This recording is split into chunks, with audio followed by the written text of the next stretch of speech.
Hey guys, welcome again to Tech Tuesday. This is Jake from Hogtown Spokes. Today's video is brought to you by Brennand Industries, also known as Merlin Consulting. On today's episode, some may view this as an extension of the last two episodes.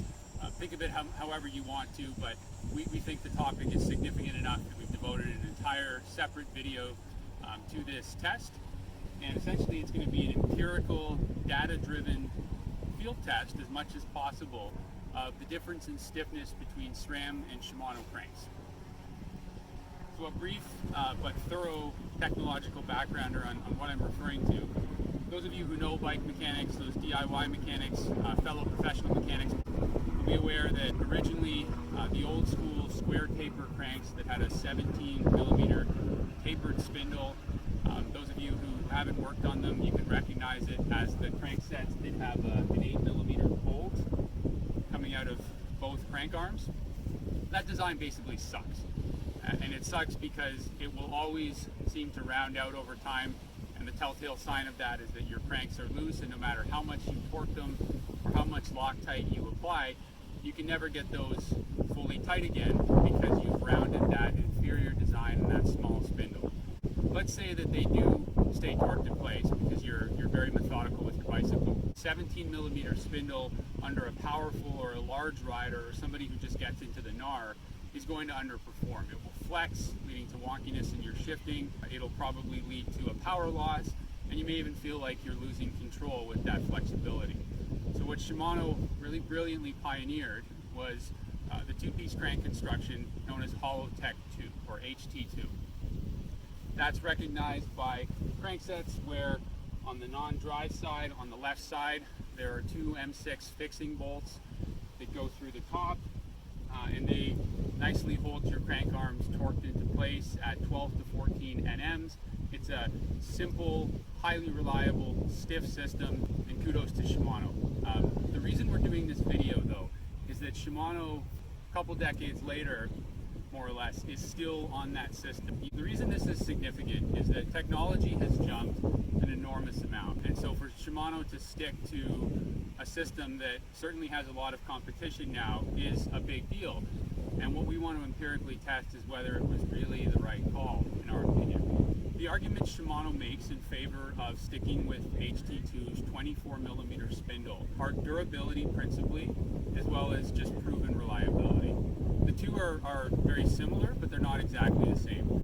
Specifically what Shimano means is that when you use a 24 millimeter spindle, let's say it's roughly the size of this opening here, it allows the external bearings to be larger because there's more room between the outside diameter of the spindle and the outside edge of the bearing cup. Obviously bigger bearings allow for better, more thorough sealing, and bigger bearings also spin smoother, and so that certainly is an advantage. What Shimano would say about disadvantages is yes, because they are a data-driven company, they would probably concede that there is a bit of a flexibility issue there versus some of the new competition, but in their opinion it's negligible, and if the design of the rest of the crank is stiff enough, when you factor in the increase in durability, it's worth the trade-off. Now, when it comes to the competition, SRAM will make a very different argument. And what SRAM has done over the years is come out with a GXP crank, which is their older crankset now, and that is the equivalent to the 24 millimeter HT2. They also had a BB30, which is a 30 millimeter spindle, and then that set of options has now been replaced by the newest iteration, which is known as DUB, DUB, or Durable Unified Bottom Bracket. DUB has a 28.99 millimeter spindle. When that number was first released, a lot of groaners on social media, often guys who didn't actually work on bikes, were like, what's this number? This is absurd. What's with another new standard? I generally am skeptical, but I was very intrigued by this from the first because I think there's a lot to be said for SRAM's argument. Essentially what they did in getting to that number, to my understanding, was their engineering team started at 24 millimeters and basically saw how high they could go to a fraction of a millimeter before bearing size was compromised too small and sealing was also compromised too small. And the number that they arrived at was that 28.99 is that sweet spot between provided by the smaller spindles and stiffness provided by BB30, which even SRAM will concede was just a little too thick and was causing their bottom brackets to wear out prematurely. And there was also issues with frames not coming to the right tolerance in order to work with the high demands of BB30. So Dub is the answer, and the reason it stands for unified as well is that Dub is designed to basically work with any frame. The short way to put it is, regardless of what your frame spacing is or interface, be it threaded or press fit, there is a Dub spindle, always 28.99 millimeters, that will fit for any frame. So it really is quite a clever piece of engineering on paper, and SRAM, as always, has some excellent instructional videos that are probably the best in the industry, and their team explains it really well. So what we're here to do today is to test that on the trail where it really counts and see if Dub is in fact stiffer and therefore faster than HT2, or if the difference just isn't really there. Let me acknowledge the obvious. This is not an exact test. This involves me doing my best to duplicate effort and riding conditions on 2 different days. We're going to do that though. It also involves me making sure that the variables on my bicycle are consistent. So you'll notice throughout the video, the water amount is the same. I'll be wearing the same clothing. I've made sure that the tire pressure in both wheels will be equal on both days, as well as the pressure in my fork. We're going to post these values, and you'll be able to see the consistency there. The video will feature a mixture of high resolution phone camera footage as well as footage on my GoPro, and I think you guys are going to find this to be a pretty cool test. There's been some really good videos on Dub and HT2, but not a lot has been done to really compare the two, and I will go out on a limb on the end of this test and state which system I think is stiffer and therefore faster. But as always, within the realms of quality product, which both HT2 and SRAM Dubs certainly are, I'll leave it up to the user or Hogtown clients to decide for themselves what they feel is best. But we would like to add some fact-driven opinion to our database of knowledge. We look forward to doing this test. We hope you'll watch. All right, so first part of this video, we're going to do this in an A-B order, SRAM and then Shimano, and the first part is to do a track walk. So let's go see what we're up against. What I've tried to do here is understandably limit the gnar to the last part of the run, because this is going to gas me. It's a hot day, I'm very fit, but there's a chance I could throw up doing this, so I'd rather have the descent be the end than the beginning. It sounds very Churchillian, but I'll go with it. And basically we're going to start on that little patch of grass. I'm going to jump onto the road here. We're going to do a nice straightforward cross-country pavement climb in one of my power gears, probably the 11 tooth, maybe the 13. This is the Toronto Waterworks, the R.T. Harris filtration plant, which is a beautiful historic building.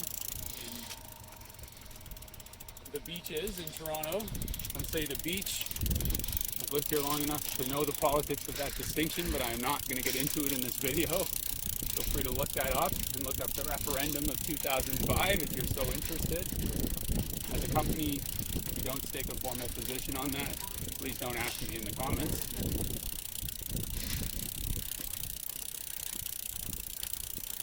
Alright, so the last little stretch here, my heart should be pounding by now. I'm going to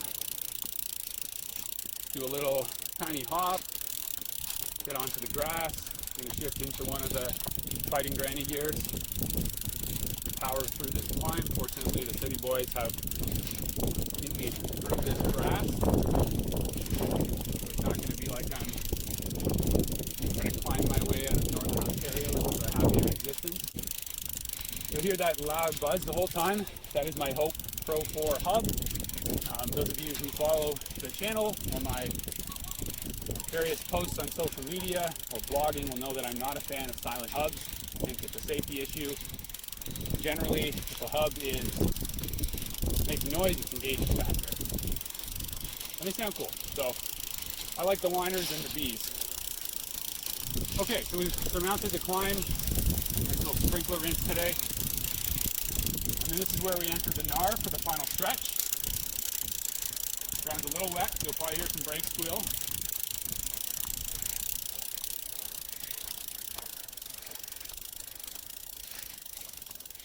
But this will also be a relevant test for the stiffness of dub, as I make a turn and attempt to navigate this sketchy enduro leading V8 style finishing segment.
yet, but I will say somebody who's completed 2 half marathons in a pretty good time, that was harder.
Thanks for watching that footage, guys. We especially hope you enjoyed it in Jorge Vision on my GoPro.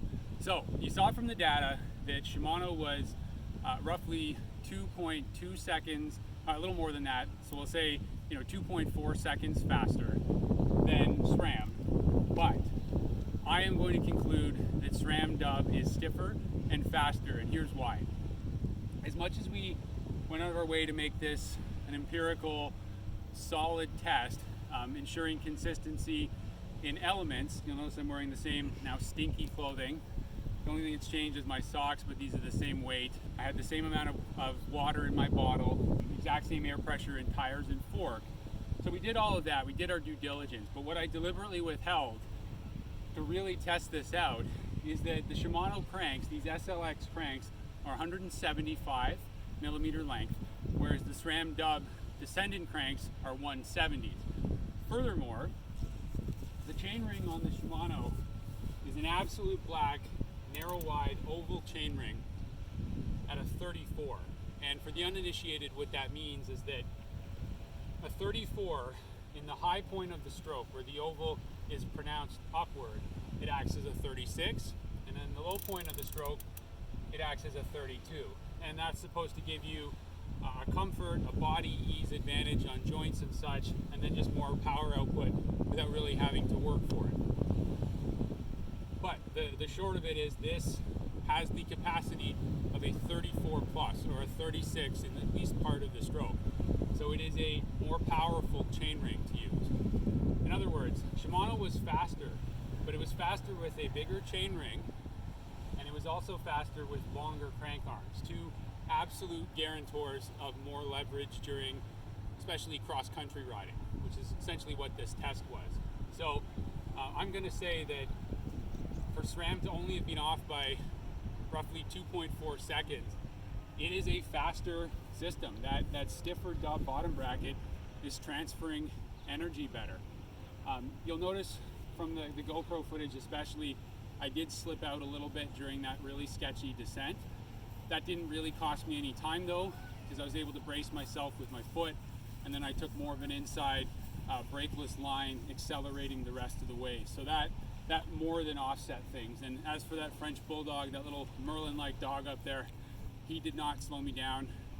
He almost did, but I didn't have to check up at all because of him. So this conclusion, frankly, is a bit of a surprise to us, but it's nuanced, and the best conclusions often are. So we would very much like comments and feedback, either directly on YouTube, or you can even send us an email.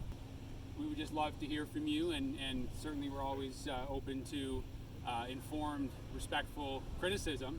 Furthermore, if you would like me to redo this test using a 34 round or a 34 oval SRAM chainring, I'm happy to do so, and then we can see the difference there, and I expect SRAM to be clear-cut, markedly faster at that point.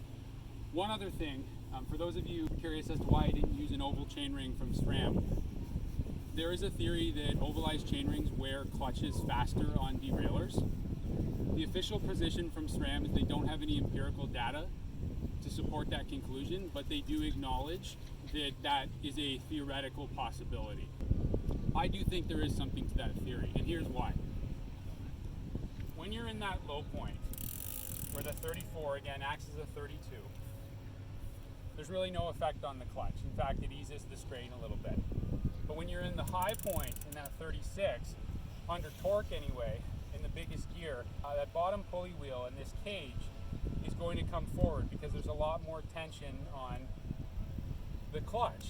And the reason that's an issue is when your clutch is constantly going back and forth like that, it's a mechanical part. It increases the wear and tear.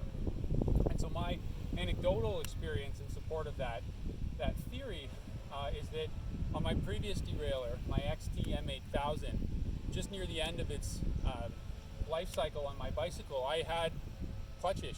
My clutch completely loosened inexplicably, even though I'm a professional mechanic who maintains his bicycle religiously. And I think it was because of my extensive use of an oval chainring. So in deciding to not order an oval chainring immediately for SRAM, I wanted to give some complications and some nuance to this test, but I mainly wanted to protect my bicycle and ensure that this new XTR derailleur is not unduly strained by the action of an oval chainring. I would love to be proven wrong that over time oval chainrings don't wear out clutches, but until we have that hard data over a period of years, I'm going to be a little bit skeptical. I think that they perform superbly, but I'm just not sure whether it's worth it at the expense of a $200+ derailleur. So that should be stated just as an explanation for why I didn't also go oval. But again, if you would like me to do the test with an oval SRAM chainring or a round SRAM chainring in a 34, I'm certainly willing to swallow it and put my clutch through that for another minute and a bit of riding. Thanks very much for watching. We apologize for the delay in getting this video out, but when we do a Tech Tuesday, really Tech Thursday, it's because we put together something pretty special, and most importantly, we're here in Toronto servicing our clients' bikes and putting the customer first. But we really appreciate your patience, and we will see you next week for D-Day, which is going to be a lower service on my 2018 Rockshox Boost Pike. Thanks so much. So I'll also do the obligatory weigh-in for the weight Vernas out there. I want to weigh your life. Not my favorite part of bike mechanics. I think bicycling should not be a race to the bottom for the lowest weight. It should be about quality and durability, but it's the world we live in and the industry I work in, so it is what it is. Again, this is the SRAM Eagle Dub Descendant crankset, 170mm with the stock X-Sync 2 32 tooth steel chainring. And this will be a weigh-in of everything you need to go out and actually ride this crankset, other than the pedals, of course. So because they're too difficult to put on under the gun, I am going to put our fixing bolts for the direct mount chainring on first. Center them a bit more. There we go. We've got the drive side crank arm. We have the non-drive side crank arm. Bear with me here. There we go, with the nice meaty 28.99mm dub spindle. We have our dub, excuse me, very much not dumb. We have our dub, highly intelligent bottom bracket with the 4.5mm plastic spacer that's needed to fit it onto a 68mm bottom bracket shell. If you buy dub cranks and you're installing them yourself and you're unsure about spacer usage, please, please, please, please again consult SRAM's technical documents. There is a right way and a wrong way to do this. Do it the right way. And then finally, we'll Jenga our chainring on top.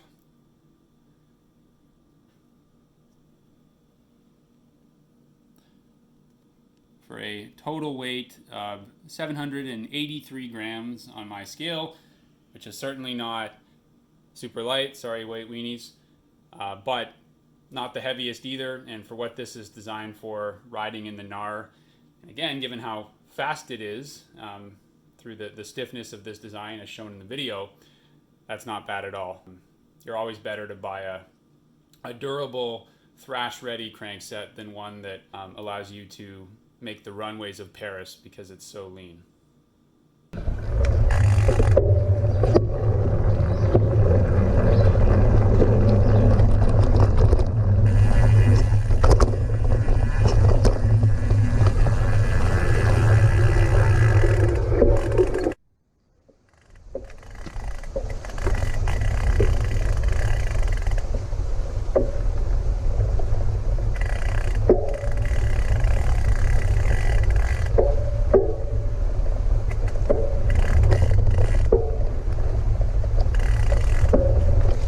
Yeah, cleared it.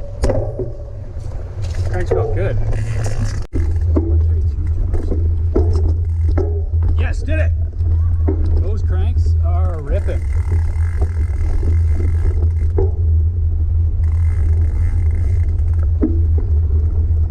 Did it! SRAM, gonna give you a good review, I think.